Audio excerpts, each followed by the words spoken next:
Yeah, so the Stratasys RadioMatrix material is the first where you can literally choose what radiopacity you want to see within a design file. So for myself, I've actually been working at Stratasys for several years now within the medical space. So as one can imagine, I have traveled through many airports with almost what we'd call like body parts in my bag.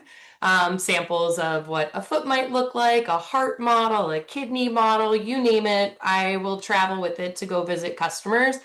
And in the beginning of my times, I would get stopped multiple times through the airport as you know, my bag would go through the scanning machine and these different models would appear. And mostly then I end up sharing with TSA what we do. But that was almost an acknowledgement of our materials would always come up on a form of a X-ray, an X-ray or even a CT. What's changed with our radio matrix material is now you can dial in the exact Hounsfield unit that you want to show up in a CT scan. And so when you talk about the Hounsfield units, it's how the industry is really looking at different gradients within your body. So air, for example, is at like negative 1,000 Hounsfield units. Water would be at 0, and going up to your bones would be anywhere from 700 to even like 3,000 Hounsfield units. And that's when you look at a scan, seeing the difference of something that's almost clear or you can't even see it to a different version of like white and how much stronger, and brighter that white's going to look on a scan. And what you can do now within our printers is actually identify which segment of your model you want to read at different Hounsfield units. And that's something that we're very excited is officially released for everyone throughout the US to be able to obtain and start printing these different models. Terrific.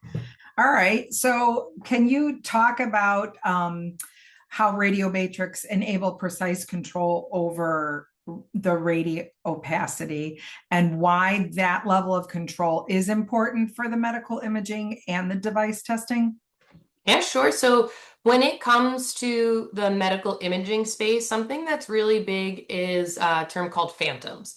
Phantoms are different models that are going to allow people within, let's say, the X-ray or CT space to learn, like pretty much training on that technology. So as you know, you'll say like, hey, you go to the dentist, how many times have you had X-rays over the last few years? You know, they're not awful for you, but you don't really want to be putting your body through them multiple times. So it also becomes difficult when someone's training on new technology. What are they going to train with? How are they going to learn how to use it? And so typically what is used is devices called phantoms.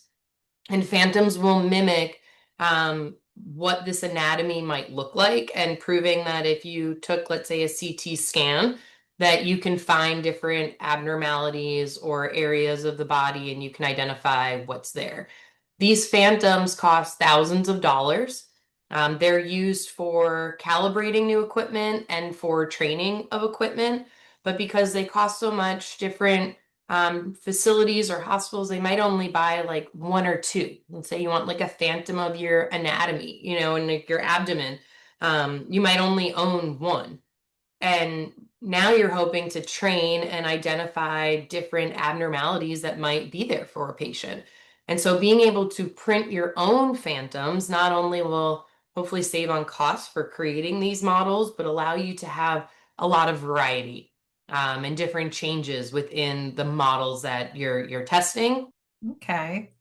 Can you talk about how it's changed the workflow or reduced the costs and the time within the medical device development cycles? I mean, I know you mentioned you didn't say how much it cost to print one of these. You did say it was considerably less than traditional phantoms. So maybe talk about that a little bit. So it's always tough, as we say, anything that's 3D printed. It depends on your actual design to how much material it will require. And then based on the shape, it might require more of what we call model material or support material. And so every model is hard to kind of just eyeball and sense how much they'd cost. I'd say on average for Phantoms, you're probably going to save 5 to 10 times the cost that it could be to physically manufacture a Phantom to be able to print them. Now, that's just me coming anecdotally from some customers I've spoken to in the past that we've created some models for and getting a sense of how much they charge compared to what a print might cost. But it is always tough until you really see, one to one how that process is happening. What I will say is to the manual process of creating a phantom, this will save not only hours, but hopefully days in that manufacturing cycle.